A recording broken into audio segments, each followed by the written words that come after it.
Hello students, आज हम relative velocity का एक बहुत ही इंपॉर्टेंट टॉपिक लास्ट लेक्चर में हमने वन डायमेंशन में पढ़ा था। इसमें हम टू डायमेंशन में पढ़ने जा रहे हैं, relative velocity in two dimension. और उसमें एक बहुत इंपॉर्टेंट टॉपिक है रिवर बोट प्रॉब्लम। मान लीजिए ये एक रिवर है और ये रिवर के दोनों बैंक्स हैं, किनारे हैं ये, और रिवर की विड्थ W है और रिवर फ्लो कर रही है विद वेलोसिटी VR। तो जाहिर सी बात है कि VR is what velocity of river water with respect to ground. तो W क्या है यहां पर? विड्थ ऑफ रिवर है। और VR क्या है? Velocity of river. जरूरत नहीं है विद रेस्पेक्ट टू ग्राउंड लिखने का, आप लिख भी सकते हैं। तो VR is the velocity of river. अब एक बंदा पॉइंट A से अपनी बोट लेके निकलता है, ध्यान समझना, वो अपनी बोट को लेके निकलता है। तो बोट कहां चलती है? बोट जाहिर सी बात है कि रिवर में चलती है। तो VBR is what? Velocity of boat with respect to river. ये बड़ी इंपॉर्टेंट चीज है। बोट जमीन पर चलेगी नहीं, बोट जब भी चलेगी पानी में चलेगी तो VBR ही लिखना है, VB नहीं लिख सकता मैं, वेलोसिटी ऑफ बोट नहीं लिख सकता। Velocity of boat with respect to river, क्योंकि बोट कहां चल रही है? रिवर में चल रही है। अब वो बंदा रिवर में बोट लेके चलता है, स्टीयर करता है, लेके चलता है। अब इमेजिन करो कि अगर वो चाहता है बिल्कुल एडजेसेंट अपोजिट साइड में पहुंचना, बिल्कुल डायरेक्ट B पे पहुंचना चाहता है, तो अगर वो B को टारगेट करके चलेगा और रिवर इधर की तरफ फ्लो कर रही है, और अगर वो B को टारगेट करके चलेगा तो क्या वो B पे पहुंच पाएगा? जवाब है बिल्कुल नहीं पहुंच पाएगा। क्योंकि अगर वो इस डायरेक्शन में अगर अपने बोट को स्टीयर करता है, इस वेलोसिटी से VBR से चलता है, तो वो यहां न पहुंच के यहां पहुंच जाएगा रिजल्टेंट पे, यानी यहां पहुंच जाएगा, C पर पहुंच जाएगा या D पर पहुंच जाएगा। तो अगर बोटमैन टारगेट B को करता है, यानी B पे अगर उसका डेस्टिनेशन है B पर, अगर वो B पे पहुंचना चाहता है तो वो B पे नहीं पहुंच पाएगा, वो थोड़ा आगे चला जाएगा। कितना आगे जाएगा? Depending on the velocity of river. अगर रिवर की वेलोसिटी बहुत ज्यादा होगी तो और आगे चला जाएगा। तो अब मसला यह है कि वो चाहता है कि मैं जाऊं कहां? B पर। तो उसने दिमाग लगाया और इधर की तरफ टारगेट कर लिया। उसने टारगेट C को बनाया and it is virtual target. ये वर्चुअल टारगेट है उसका, रियल ये है, रियल टारगेट B है, लेकिन वो C को टारगेट कर रहा है। अब वो C को टारगेट करता हुआ जब चलेगा विद वेलोसिटी VBR, तो वो C पे ना पहुंच के B पे पहुंच जाएगा। तो C से B का जो डिस्टेंस ट्रेवल किया, इस डिस्टेंस को बोलते हैं बच्चों drift. This distance is called drift बोलते हैं इसको। अब मान लो कि वो एंगल थीटा पे स्टीयर कर रहा है अपने बोट को, थीटा पे स्टीयर कर रहा है। तो VBR के दो कंपोनेंट हो गए। एक हो गया आपका ये वाला कंपोनेंट जिसको आप बोलोगे VBR cos थीटा, और एक कंपोनेंट इधर हो गया VBR sin थीटा। दो कंपोनेंट हो गए, VBR के दो कंपोनेंट, VBR cos थीटा और VBR sin थीटा। अब ध्यान से देखो, अब वास्तव में जो बोटमैन है वो रिवर को किस स्पीड से क्रॉस कर रहा है? वो कर रहा है VBR cos थीटा से। और ड्रिफ्ट की स्पीड क्या है? वो है VR minus VBR sin theta. ठीक है, इस चीज को समझिए आप। अगर मैं इसको x एक्सिस लेता हूं और इसको y एक्सिस लेता हूं, तो x एक्सिस की वेलोसिटी, यानी कि जो इधर की तरफ वेलोसिटी है जिसकी वजह से ये ड्रिफ्ट हो रहा है, वो कितना है? ux VR minus VBR sin theta. इस डायरेक्शन में जो वेलोसिटी है वो हो गई VR minus VBR sin theta. और इस डायरेक्शन में कोई एक्सेलरेशन है क्या? नहीं है, तो AX 0 हो गया। इस डायरेक्शन में ड्रिफ्ट कितना है? यानी कि SX, इसको मैं D ले लेता हूं, D हो गया। दोबारा समझिए, ux velocity along x axis v r minus v b r sine theta. Acceleration along x axis 0, displacement along x axis d। उसी प्रकार से u y, velocity along y axis v b r cos theta. Acceleration along y 0, displacement along y is a w। अब आप kinematics equation लगा दो। S equal to क्या होता है, U T plus half A T square. S equal to U T plus half A T square. इस फॉर्मूले को आप इंप्लीमेंट करिए। जब आप इस फॉर्मूले को अलोंग एक्स एक्सिस इंप्लीमेंट करेंगे या वाई एक्सिस करिए पहले, ये हो गया यू आई टी। अब एस वाई की वैल्यू कितनी है वो देखिए आप। एस वाई की वैल्यू नोट कर लीजिएगा इसको। एस वाई की वैल्यू कितनी है बच्चों, W। यू आई कितना है, v b r cos theta. Time निकालना है, ए वाई कितना है 0। ये तो 0 हो गया पूरा। टी बराबर कितने के आ गया, W upon v b r cos theta. यानी वो बोट इतनी देर में रिवर को क्रॉस कर जाएगा, इतनी देर में बोट जो है रिवर को क्रॉस करेगी। अब ड्रिफ्ट निकालना है आपको, ये डिस्प्लेसमेंट कितना होगा, तो आप यही फॉर्मूला एक्स एक्सिस के अलावा लगा दीजिए। एस एक्स की वैल्यू कितनी, डी। यू एक्स कितना, v r minus v b r cos theta. Time कितना लग रहा है, जितनी देर में वो रिवर को क्रॉस कर रहा है उतनी देर में ड्रिफ्ट भी हो रहा है। तो ड्रिफ्ट का फॉर्मूला बना आपका ये आ गया। और ए एक्स तो 0 ही है, तो ये तो 0 ही हो गया आपका पूरा। ये आ गया ड्रिफ्ट। तो आपको पास टाइम भी आ गया, टाइम का इक्वेशन कि कितनी देर में वो रिवर को क्रॉस करेगा, और आपके पास ये भी आ गया कि कितनी उसका ड्रिफ्ट होगा, यानी कि यहां से यहां तक जाने में उसमें कितनी डिस्प्लेसमेंट उसका होगा। अब इसमें हम कुछ स्पेशल केस देख सकते हैं, इसको नोट कर लीजिए आप। अब इसमें कुछ स्पेशल केस दे सकते हैं। मैं एक बार दोबारा बता दूं, बंदा ए यहां से चलना चाहता है, बोट लेके चलता है, डेस्टिनेशन है उसका बी, लेकिन वो वर्चुअली टारगेट करेगा सी को, तो सी पे ना पहुंच के वो बी पे पहुंच जाएगा। तो ये जितना डिस्प्लेसमेंट हुआ, horizontal displacement, that is called the drift, और ये इसका टाइम। ये टाइम का फॉर्मूला और ये ड्रिफ्ट का फॉर्मूला। ओके, अब मान लो आपका या उस बोटमैन का डिसीजन कुछ और है, उसकी डिमांड कुछ और है। उसकी डिमांड ये नहीं है कि वो बी पे पहुंचे, उसकी डिमांड है कि वो रिवर को जल्दी से जल्दी क्रॉस कर जाए, चाहे कहीं भी पहुंचे, चाहे सी पे पहुंचे, बी पे पहुंचे, डी पे पहुंचे, एनीवेयर, लेकिन वो चाहता है कि मैं रिवर को जल्दी से जल्दी पार कर लूं। दैट मीन्स यहां पर मोटिव हो गया टाइम कम से कम लगे, फॉर मिनिमम टाइम। अब ये केस बनता है मिनिमम टाइम। मिनिमम टाइम के लिए क्या करना चाहिए, तो टाइम का फॉर्मूला आपके पास ये है बच्चों, time is equal to W upon v b r cos theta. अब टाइम कम लगेगा जब विड्थ, रिवर की विड्थ कम हो, जो कि तुम तो कर ही नहीं सकते। रिवर की विड्थ कैसे कम कर दोगे, वी बी आर वेलोसिटी बढ़ा दो, जबकि आप अपनी मैक्सिमम एफर्ट डाल चुके हैं, यानी वी बी आर को अभी आप चेंज नहीं कर सकते, यानी आपके हाथ में है थीटा। तो यानी कॉस थीटा की वैल्यू अगर मैं 1 कर दूं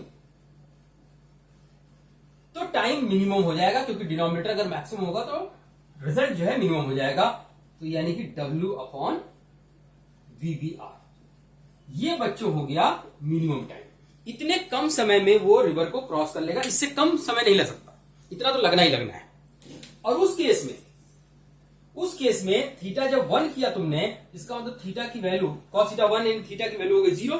इसका मतलब समझ रहे हैं आप, थीटा 0 होने का मतलब यानी कि वो जो टारगेट कर रहा था, अब उसका कोई टारगेट नहीं है, उसका टारगेट है समय, टाइम कम से कम, तो वो सीधा चलेगा और पहुंच जाएगा यहां। यानी अब इस केस में ड्रिफ्ट ये होगा राइट साइड में, क्योंकि थीटा उसने 0 ले लिया, इसी एक्सिस पे चल रहा है। थीटा इसी एक्सिस के साथ लेते हैं और वो उसी एक्सिस पे चल रहा है। पहले ऐसे चल रहा था, देखो पहले ऐसे चल रहा था, तो ये थीटा था आपका, अब वो ऐसे चल रहा है, थीटा की वैल्यू 0 हो गई, अब वो यहां ना पहुंच के यहां पहुंच जाए, तो थीटा 0 हो गया, टाइम मिनिमम लग गया। उस केस में ड्रिफ्ट आपका राइट साइड में होगा, और ड्रिफ्ट की वैल्यू कितनी हो जाएगी, ये 1 है क्योंकि थीटा 0 है, ये तो 1 हो गया। यहां पर आपका ये साइन थीटा था, सॉरी ये साइन थीटा आपका, ये साइन थीटा था, तो ये तो आपका 1 हो गया। और साइन थीटा की वैल्यू कितनी हो जाएगी, क्योंकि अगर थीटा तुम 0 लोगे तो साइन थीटा कितना होगा 0, ये तो टर्म तो पूरा ही 0 हो गया। ये आ गया वी आर डब्ल्यू upon v b r cos. इसको करेक्ट कर लीजिएगा, यहां कॉस थीटा मैंने लिख दिया था, साइन थीटा है यहां पे, क्योंकि v r minus v b r है। ठीक है बच्चों, तो d is equal to v r upon डब्ल्यू by v b r cos theta, ये मिनिमम ड्रिफ्ट होगा। ठीक है, तो ये था टॉपिक आपका रिवर बोट प्रॉब्लम। इसमें 2 केस थे, एक था आपका टारगेट फिक्स हो और दूसरा था कि आप मिनिमम टाइम में ट्रेवल कर लीजिए। अब हम दूसरा केस देखने जा रहे हैं, रेन मैन प्रॉब्लम। ओके, अब देखो ये नेक्स्ट प्रॉब्लम हमारी है रिलेटिव वेलोसिटी की, rain man problem. Rain woman problem भी ले सकते हो, कोई जेंडर बायस नहीं होना है आपको। रेन मैन प्रॉब्लम, अब इसमें क्या है कि एक बंदा है जो रोड पे खड़ा है, रेस्ट पे है, और बारिश उसके सर पे हो रही है। लेकिन जैसे वो बंदा भागना शुरू करता है, दौड़ना शुरू करता है, वो रियलाइज करता है कि रेन जो है वो उसके फेस पर लग रहा है। तुमने अपनी डेली लाइफ में भी ये इमेजिन फील किया होगा कि जब तुम स्कूटर से स्कूटी से चल रहे होते हो और जब स्कूटी की स्पीड बढ़ाते हो बारिश में, तो तुम्हारे मुंह पे ज्यादा चोट लगना शुरू हो जाती है। क्यों? क्योंकि जितनी आप स्पीड बढ़ाओगे रेन आपके फेस पर ही आके लगेगी, बिकॉज ऑफ रिलेटिव वेलोसिटी। अब इसी चीज को हमें प्रॉब्लम सॉल्व करना है कि अगर रेन की वेलोसिटी कुछ है, बंदे की कुछ वेलोसिटी है, तो रेन की वेलोसिटी मैन के रेस्पेक्ट में क्या होगी। आप इसको समझने की कोशिश करिए। जब आप खड़े हैं तो आपको बारिश की बूंदों की जो चोट लग रही है वो कम लगती है, लेकिन जब आप भागते हैं तो आपको चोट ज्यादा लगती है। क्यों? Because of relative velocity, because of relative velocity. अब हमें उसी एस्पेक्ट में इस चीज को समझना है कि हम कैसे डील करें प्रॉब्लम को। रिजल्टेंट वेलोसिटी यानी कि नेट वेलोसिटी कैसे निकालें, एंगल कैसे निकालें कि कितने एंगल पर बारिश महसूस हो रही है आपको, ये सारी चीजें आपको इस टॉपिक में डिस्कस करेंगे। ठीक है, तो हम कुछ कंसिडरेशन करते हैं। अब देखो बच्चों, मैंने मान लिया कि एक मैन है जिसकी वेलोसिटी है vm with respect to ground and rain की वेलोसिटी है vr। हमने एक स्पेशल केस लिया है, vr मतलब परपेंडिकुलर वेलोसिटी, मतलब जब बंदा रेस्ट पे है, खड़ा है, तो बारिश बिल्कुल परपेंडिकुलर उसके सर पे हो रही है, ऐसा हमने माना इस क्वेश्चन में। और vm मैन की हॉरिजॉन्टल वेलोसिटी है। मुझे निकालना है vrm। vrm का मतलब होता है vr minus vm, means relative velocity of rain with respect to man, velocity of rain with respect to man.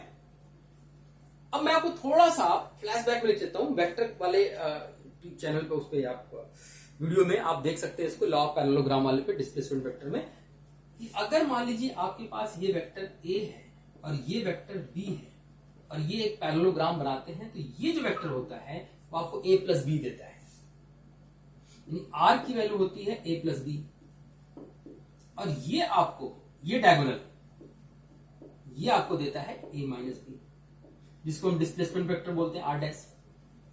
तो बच्चों vr और vm मुझे निकालना है vr माइनस vm। अब मैं क्या काम करता हूं बच्चों कि इस वेक्टर vm को ऊपर की तरफ शिफ्ट कर देता हूं।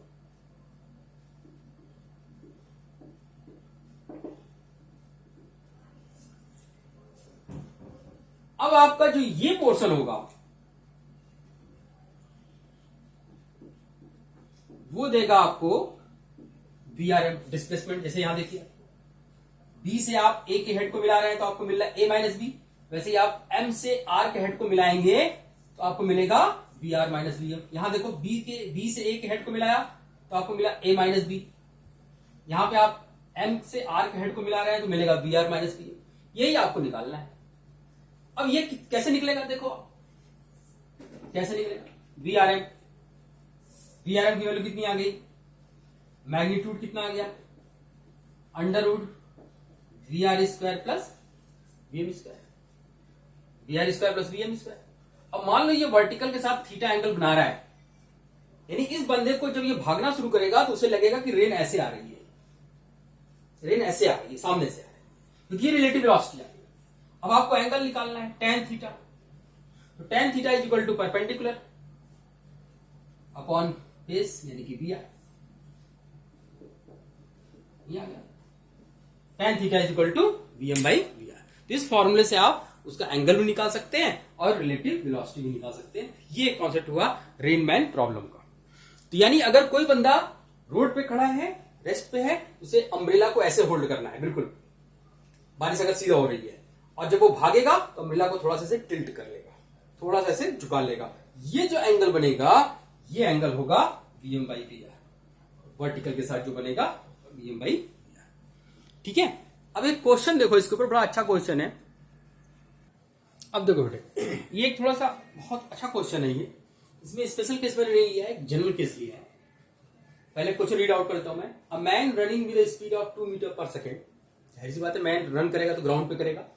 Observe rays falling on his head. जब वो दौड़ता है 2 मीटर पर सेकेंड की स्पीड से, तो उसे लगता है कि बारिश उसके सर पे हो रही है। जब वो अपनी स्पीड को डबल कर देता है, यानी कि 2 से बढ़ा के 4 कर देता है, तो उसे लगता है कि बारिश सामने से हो रही है 45 डिग्री के एंगल। तो आपको रेन के एक्चुअल वेलोसिटी बतानी है। बच्चों इस क्वेश्चन में आपको सोचना पड़ेगा। लास्ट में अभी मैंने बताया कि अगर एक बंदा खड़ा है, बारिश उसके सर पे हो रही है, जब वो भागता है तो बारिश उसके मुंह पे लगती है। इस क्वेश्चन में क्या है कि जब वो भाग रहा है तो बारिश उसके सर पे हो रही है, इसका मतलब जब रुक जाएगा तो बारिश किधर होगी? सोचो इस चीज को। दोबारा मैं समझाता हूं आपको कि एक बंदा जब रेस्ट पे खड़ा था, पिछले क्वेश्चन में जब वो रेस्ट पे खड़ा था तो बारिश उसके सर पे होती थी, जब वो भागता था तो बारिश उसके फेस पे होती थी। अब वो बंदा जब भाग रहा है तो बारिश उसके सर पे हो रही है, इसका मतलब जब वो रेस्ट पे होगा तो बारिश कहां होगी? डेफिनेटली उसके बैक पे होगी, उसके पीछे से बारिश आएगी। जब वो पीछे दौड़ेगा तो बारिश उसके सर पे, जब और तेज दौड़ेगा तो बारिश उसके मुंह पे। यानी कुछ इस तरह का है, ऐसे है। जब बंदा रेस्ट पे, ये मान लो पेन जो है वो मैन है, बारिश ऐसे हो रही है। जब वो भागना शुरू करता है तो बारिश ऐसे हो जाती है, जब वो और तेज भागता है तो बारिश ऐसे हो जाती है। इस तरह से सिचुएशन चेंज हो रही है। तो देखो बारिश हमेशा नीचे की तरफ होगी VR, लेकिन बारिश कैसे हो रही है? इस डायरेक्शन से बारिश आ रही है। तो मैं मान लेता हूं velocity of rain AI cap plus BJ cap. Velocity of rain मैंने ले ली AI cap plus BJ cap. First case में वेलोसिटी ऑफ मैन क्या है? 2। बच्चों एक सजेशन है आपको, और गाइड भी कर रहा हूं मैं आपको इस चीज का, कि क्वेश्चन में कुछ भी दिया हो कि man is moving towards north, east, south, west, कोई भी दिया हो, आप उस पर घबराना नहीं है। आपको हमेशा एक्स एक्सिस के अलाउंग वेलोसिटी लेनी है 2I कैप। VR ये है, तो VRM कितना हो गया? VR minus VM। Value put कर दो बच्चों।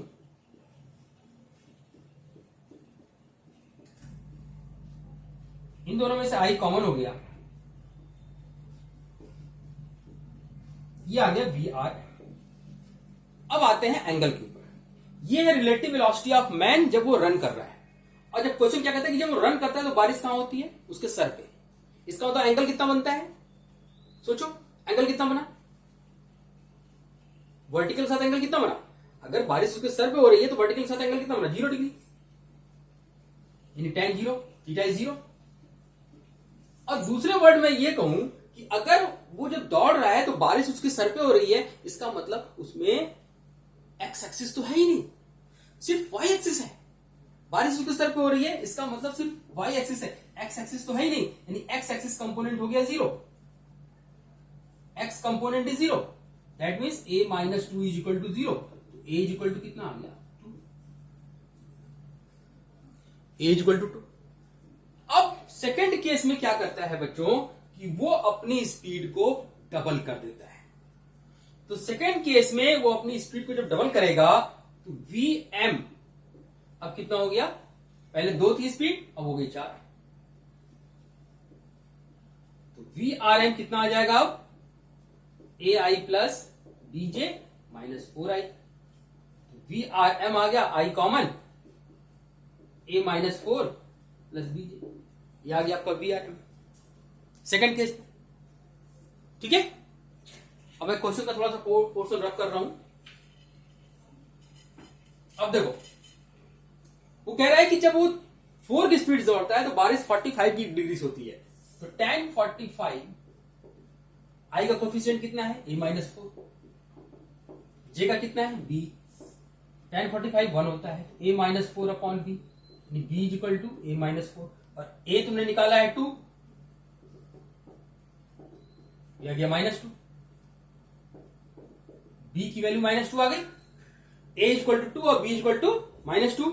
That means what is the velocity of rain? What is the velocity of rain? 2i cap minus 2j cap. This one is the VR. Magnitude निकालना चाहते हो तो निकाल दो. VR कितना आ गया 2 का स्क्वायर माइनस 2 का स्क्वायर 2√2 मीटर पर सेकेंड की स्पीड से बारिश हो रही है, और एंगल कितना बन रहा है tan theta is equal to -2/2, that means -1, यानी कि थीटा इज इक्वल टू 135. ठीक है ना, यानी बारिश ऐसे हो रही थी, ये ऐसे हो रही बारिश. ठीक है ना, इस तरह से आप रेन वैन प्रॉब्लम और रिवरबोर्ड प्रॉब्लम को सॉल्व करिए. ठीक है, अब हम नेक्स्ट लेक्चर में प्रोजेक्टाइल मोशन के बारे में समझने की कोशिश करेंगे. Thank you.